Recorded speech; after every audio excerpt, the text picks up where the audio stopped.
वो ये है कि श्रीलंका के जो प्रेसिडेंट हैं, उन्होंने ये एक चीज़ कही है जो मैं समझता हूँ कि जब से उनकी जिंदगी में शायद ये जो चीजें हैं नॉर्मलाइज हों और बॉर्डर सॉफ्ट हो, हम जाए आए एक दूसरे की शादियों पे, एक दूसरे की बर्थडेज पे जाए आए।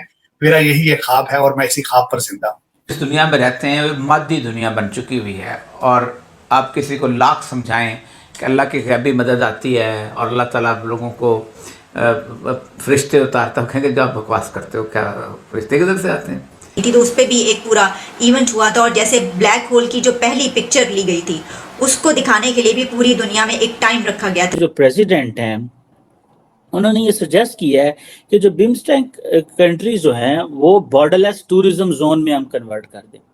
और उन्होंने ये भी कहा है कि जो बिम्स्टेक रीजन है ये बहुत बड़ी रीजन, टूरिस्ट रीजन बन सकता है, जिसमें मिलियंस ऑफ टूरिस्ट आ सकते हैं। फॉर एग्जांपल ये ऐसी है जैसे हम फ्रांस का वीज़ा लें या बेल्जियम का या क्या नाम है स्पेन का लें या इटली का लें, तो हम पूरे यूरोप को देख सकते हैं जाके, हमें कुछ करना नहीं पड़ता, हमें पूरा यूरोप हमारे लिए ओपन हो जाता है। तो ये जो चीज़ कह रहे हैं ये सारे के सारे ममालिक जो हैं वो ये बात कह रहे हैं कि मुझे ऐसे मेरी एक दैट्स माय थॉट, मतलब I am be wrong on that, but मेरा थॉट इसमें ये है कि बेसिकली इंडिया ने ही इनको आगे लगाया है और इंडिया ने इनको कहा ये प्रपोजल शेयर करें। और वो कहते हैं कि अगर ये टूरिस्ट रीजन बन जाए जिसमें मिलियंस ऑफ टूरिस्ट आ सकते हैं, कि फॉर इंस्टेंस अच्छा कनेक्टिविटी के प्रॉब्लम्स हैं यहाँ पे, कनेक्टिविटी इतनी आसान नहीं है कनेक्टिविटी, क्योंकि ये बहुत बड़ा, इंडिया बहुत बड़ा मुल्क है। फॉर एग्जांपल अगर आपने श्रीलंका से इंडिया जाना है तो सारी बात है, कुछ शिप फेरी ये वो चीज़ें लगेंगी। अगर आपने यहाँ से कन्याकुमारी जाना है कहीं और where you have to go in India, Mumbai Goa जाना है तो आपको जहाज़ लेके जाना पड़ना है। वो यूरोप वाली बात नहीं है कि आपने बेल्जियम ब्रसल से 3 घंटे गाड़ी चलाई तो आप पेरिस पहुंच गए 4 घंटे, 3 घंटे चलाई तो आप जर्मनी पहुंच गए, 1.5 घंटा चलाई तो आप हॉलैंड पहुंच गए। और मतलब इस तरह करके आप जो है वो बाकी ममालिक में, ये ऐसा रीजन नहीं है। लेकिन क्योंकि इंडिया इटसेल्फ बहुत बड़ी टेरिटरी है और मुझे नेपाल जाने का इत्तेफाक हुआ है तो इंडियंस को तो ऑन बॉर्डर मेरा ख्याल है वीज़ा वहाँ पे दे दिया जाता है। सो नेपाल जो है वो तो स्क्वीज्ड है और उसकी सारी इकोनॉमी ही इंडिया पे डिपेंडेंट है। और सो है एनी हाउ वो कहते हैं कि जी हम इंडिया के साथ मिलके बाकी ममालिक जो हैं, अच्छा इनमें जो इम्पोर्टेंट कंट्रीज़ हैं, ज़ाहिर बात है वो थाईलैंड इम्पोर्टेंट कंट्री है, दैट इज़ ऑलरेडी एक टूरिस्ट हब है, लोग वहाँ जाते हैं। म्यांमार मिलिट्री जनता है, लोग नहीं जाएंगे। श्रीलंका बड़ा है उनका। अगर ये साथ में मालदीव्स को ज्वाइन करवाते हैं तो फिर ये एक और चीज़ होगी। नेपाल इटसेल्फ एक टूरिस्ट किसी हद तक जगह है, मैंने वहाँ पे बड़ी टूरिज्म देखी है। बांग्लादेश इज़ वेरी, जिसे कहते हैं ना वो है, तो ये एक अपना वीज़ा भी जारी कर सकते हैं, ठीक है, जो कि इंडिया को जाहिर बात है उस वीज़ा रजीम को करेगा। लेकिन आप देखें कि पाकिस्तान इससे बाहर है। जो असल चीज़ है जो समझने वाली है कि इंडिया ने जो मल्टीलैटरल मैकेनिज्म शुरू किया है, उस मल्टीलैटरल मैकेनिज्म में ये जो क्रॉस बॉर्डर टूरिज्म है, अब जिसमें वाइल्ड लाइफ हो सकती है, ट्रैकिंग है, मज़हब है, रिलीजियस टूरिज्म हो सकती है, और जिसे वो कहते हैं ना कि इंट्रा रीजनल टूरिज्म पूरी की पूरी खुल जाएगी। इसमें प्राइवेट पब्लिक पार्टनरशिप्स हो सकती हैं। एक बहुत बड़ी मल्टी बिलियन डॉलर इंडस्ट्री है ये। और फिर दूसरा ये कि इनके इतने लंबे चौड़े आपस में वो कोई मसले भी नहीं है, इंफ्रास्ट्रक्चर भी बड़ा जो है वो है तो बड़ा स्कैटर्ड है, क्योंकि ये सारे मुल्क उस तरह नहीं बने हो, किसी एक स्कीम ऑफ थॉट से तो नहीं बने हुए ना। लेकिन फिर कनेक्टिविटी है। चलो अगर फॉर एग्जांपल फेरीज कोलंबो से चलती हैं वो इंडिया आ जाती हैं, गोवा से चलती हैं श्रीलंका चली जाती हैं, श्रीलंका से चलती हैं बांग्लादेश पहुंच जाती हैं, क्योंकि ये बे ऑफ बंगाल पूरे का पूरा, फिर आप देख लें कि ये सारी एक बड़ी ज़बरदस्त किस्म की मार्केटिंग कर सकते हैं। पाकिस्तान बाहर है इससे, ये मैं आपको बता दूं। पाकिस्तान को उन्होंने क्या खाता गोल किया, उन्होंने कहा यार ये तो देखो ना, इंडिया ने कहा तुसा की करना है, पाकिस्तान को वैसे ही फारग करो, रखो, आउट रखो। हमें अफगानिस्तान से क्लब कर दिया अमेरिकन ने, याद होगा एक वक्त था 2009-10 में कि अमेरिकन ने जब क्लब किया इंडिया को और पाकिस्तान को, अफगानिस्तान को, तो इंडिया ने शो डाला इसके ऊपर कि पाइन तुसी ये सानू इहदे नाल क्यों जोड़ रहे हो, ये जो व्हाटएवर इज। बिल्कुल सर, ऐसा होना चाहिए और जब हम इस तरह सोचते हैं तो जरूर कहीं ना कहीं इंशाल्लाह कभी ना कभी ऐसा होगा। लेकिन साथ ही शहबाज शरीफ साहब ने भी ये कहा है कि नरेंद्र मोदी जी को, जो प्राइम मिनिस्टर हैं भारत के, कि जी आइए सी पैक में हिस्सा लीजिए और इस बड़े प्रोजेक्ट का हिस्सा बने? आप क्या कहेंगे? आपको लगता है कि इंडिया देखिए- इंटरेस्ट होगा? देखिए, जी। पूछने वाली बात तो ये है कि सी पैक हमारे मामू की है जो हम बेच रहे हैं, बाहर लोगों को कह रहे हैं आज अभी अब जा। सी पैक किसी और कंट्री की है, उनका कुछ और मनसूबा है।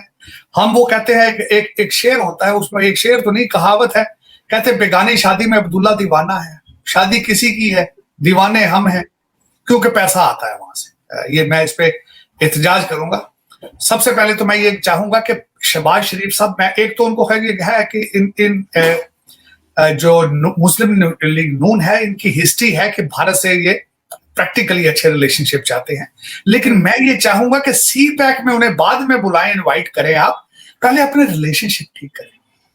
आपने एक बेबी स्टेप लिया था कि भारत के अंदर अपने हाई कमीशन में ट्रेड मिनिस्टर भेजा था, लेकिन ट्रेड नहीं किया। ये ज्यादती है। और जो जिस तरह के शवाहिद, जिस तरह की चीजें एक दूसरे के शक व शुबहात हैं एक दूसरे के खिलाफ, उनको दूर करने के लिए सॉलिड स्टेप लें। एतमाद का जो फुकदान है उसको ठीक करें। देखें, उसका जब मोदी जी का अमेरिका का दौरा था, वहां भी उन्होंने क्रॉस बॉर्डर टेररिज्म की बात की। एससीओ के जो दिल्ली डिक्लेरेशन है उसमें भी उन्होंने फिर वही क्रॉस बॉर्डर टेररिज्म की बात की। तो ये सबसे पहले मेरी यही रिक्वेस्ट होगी कि पहले वो जो अपने शकूक व शुबहात हैं उनको दूर करें, और उसके बाद ये किसी का देखें, जाती तौर पर पूछे तो अपने ट्रेड की बात करें। वो BRI वाले, उनका अपना प्रॉब्लम है, उनका रोड इनिशिएटिव जो है उनका, चाइना वालों का, उनकी प्रोडक्ट है। आप उनकी प्रोडक्ट जो है वो बेचने की कोशिश ना करें, वो खुद बेच लेंगे, बड़े अच्छे सेल्समैन हैं, उनका अपना इंटरेस्ट है इस खिते के अंदर, सारा कुछ वो बड़ा बेहतर तरीके से करते हैं। आप अपनी बात सही तरीके से करें। बल्कि मुझे अफसोस है इस बात का, मैंने आपने बात कर दी SCO का जो जिसमें तकरीर की मोदी साहब ने हिंदी में की, रशिया वालों ने रशियन जबान में की, पुतिन ने। लेकिन हमारी रॉयल्टी जो है, जो ब्रिटिश रॉयल्स हैं हमारे, शहबाज शरीफ साहब, उन्होंने इंग्लिश में तकरीर की। मैं हैरान था उसकी क्या वजह है। इतनी कमांड है इंग्लिश लैंग्वेज पर इनको, या इतना प्यार है ब्रिटिश अपने जो आका थे उनसे इतना प्यार है कि अभी तक आ गया। इंडिया ने कहा मानते ही नहीं है। अच्छा, उन्होंने कहा मानते ही नहीं है, तो ये तो फिर बड़ी ही अजीब सी बात हुई है। वो कह रहे हैं हम तो आर्मी फोरम को नहीं मानते। लेकिन उसके साथ ही मैं देखें, बाज़ बातें जो है ना, ये फिर पुरस्कारियत है। बाज़ चीज़ों को समझने की कोशिश बंदा करे तो समझ में नहीं आती। मिसाल के तौर पर उन्होंने कहा कि हम इसको नहीं मानते, जी, ठीक है। माहिदे को। अच्छा, माहिदे को नहीं मानते तो फिर व्हाट नेक्स्ट, ठीक है। अगर तोड़ते हैं तो फिर तो मतलब है कि उस सूरत में जुर्माना, क्या ये नहीं, वो आप आलमी अदालतों को और उनके खिलाफ वर्जी नहीं कर सकते। तो इशू इसमें यह है कि आपने उनको साइन किए हुए हैं, उनके एग्रीमेंट्स और ये सारी चीज़ें होती हैं, तो इस तरह होता नहीं है। लेकिन मुझे एक बात उनकी समझ नहीं आई, ये जो है ना, ये रतले प्रोजेक्ट और कृष्ण गंगा पे चलें, वो जो भी अदालत का फैसला है वो कह रहे हैं कि जी वो हम इनको मानते ही नहीं है, ठीक है। तो अब ये है कि इसके ऊपर क्या करें, वोंट ज्वाइन जो हिंदुस्तान टाइम्स प्रोसीडिंग्स हम ज्वाइन नहीं करेंगे, और इंडस वाटर डिस्प्यूट चल रहा है। लेकिन उनकी एक सी बात की है इन्होंने, तो ये तो इशू ये है कि ये तो कल को चाइना रोक देगा सारा पानी। देखें ना, हिमालय पे सारा चाइना रोक देगा पानी, तो फिर क्या करेंगे? ये बात करनी भी नहीं चाहिए। लेकिन आगे से पानी निकलता है, फिर वो पानी कि बांग्लादेश जा रहा है, कहीं म्यांमार जा रहा है, कि नीचे इस तरह अगर करेंगे। चीन को उसकी हैसियत बताते हुए श्रीलंकाई राष्ट्रपति रानिल विक्रमसिंघे ने भारत को अपना हितैषी बताया और चीन को संदेश दिया कि उनके देश का इस्तेमाल कभी भारत के खिलाफ नहीं। इसमें तो कोई शक नहीं है कि अमेरिका का वजन जब हिंदुस्तान के पलड़े में पड़ा तो हिंदुस्तान की क़यादत ने शह पाई और अपने आप को उन्होंने समझा कि इस इलाके के अब हेजमॉन हम हैं, इस इलाके की इजारादारी अब हमारी है, इस इलाके के पुलिसमैन हम हैं। से देखते हैं कि जिस तरह व्हाइट हाउस में या अमेरिका के अंदर भारत के वज़ीर आज़म मोदी साहब को वेलकम किया गया, पाकिस्तान के लिए क्या मुश्किलात हैं आइंदा आने वाले दिनों में, या क्या अमेरिका की नवाज़शात हैं हिंदुस्तान पर, वो तो बुनियादी तौर पर इसलिए हैं कि वो चीन के खिलाफ हिंदुस्तान को तैयार करना चाहता है, जिसे हम काउंटर वेट का नाम देते हैं। पूरी दुनिया बैठी हुई है, लेकिन इंडिया अभी भी राइज कर रहा है। कुछ तो डिफरेंट होगा। तो इसलिए सेकेंडली आपको मालूम है चाइना कॉपी मास्टर नंबर 1 है। एक स्ट्रॉन्ग रशिया भारत के भी हित में है और हमने कहीं ना कहीं ये जो अमेरिका की नवाज़शात हैं हिंदुस्तान पर, वो तो बुनियादी तौर पर इसलिए हैं कि वो चीन के खिलाफ हिंदुस्तान को तैयार करना चाहता है, जिसे हम काउंटर वेट का नाम देते हैं। और उसके लिए उन्होंने पूरी स्ट्रेटेजी बनाई है, इंडो पैसिफिक स्ट्रेटेजी बनी है, जिसमें हिंदुस्तान का एक कलीदी किरदार है। लेकिन साथ ही साथ उन्होंने ये भी देखा कि हिंदुस्तान अब अपने आप को बड़ा मुल्क तस्वर करता है, और जिस तरह बरखा दत्त ने लिख दिया अपने आर्टिकल में वाशिंगटन पोस्ट में कि अब हिंदुस्तान एक पोल है, मल्टीपोलर वर्ल्ड में एक पोल है।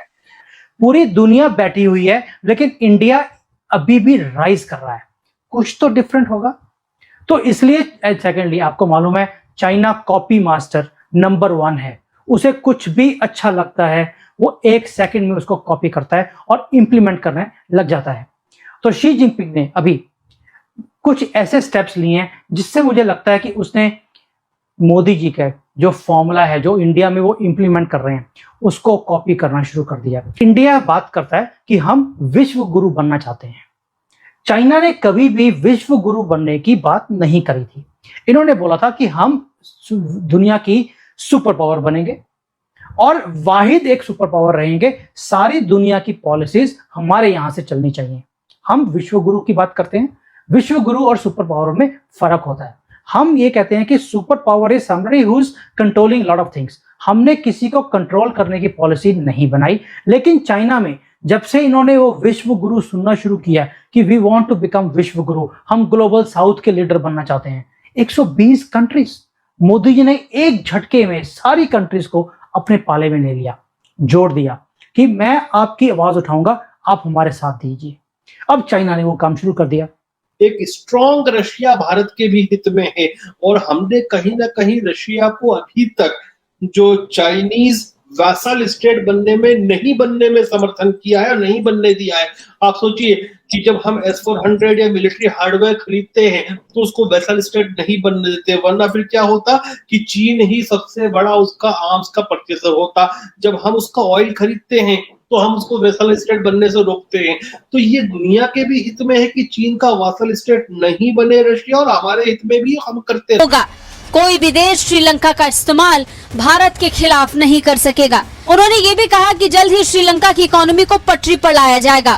फ्रांस की मीडिया को दिए इंटरव्यू में रानिल ने एक सवाल के जवाब में कहा कि श्रीलंका तटस्थ देश है, हमने किसी के साथ मिलिट्री एग्रीमेंट नहीं किया है। भारत के बारे में जब उनसे सवाल पूछा गया तो उन्होंने अपने जवाब में कहा कि हमने भारत को कई बार भरोसा दिलाया है और इस बात को मैं दोहरा रहा हूं कि हमारे देश से भारत के खिलाफ कोई खतरा पैदा नहीं होने दिया जाएगा। कोई भी देश श्रीलंका को बेस के तौर पर इस्तेमाल नहीं कर सकेगा।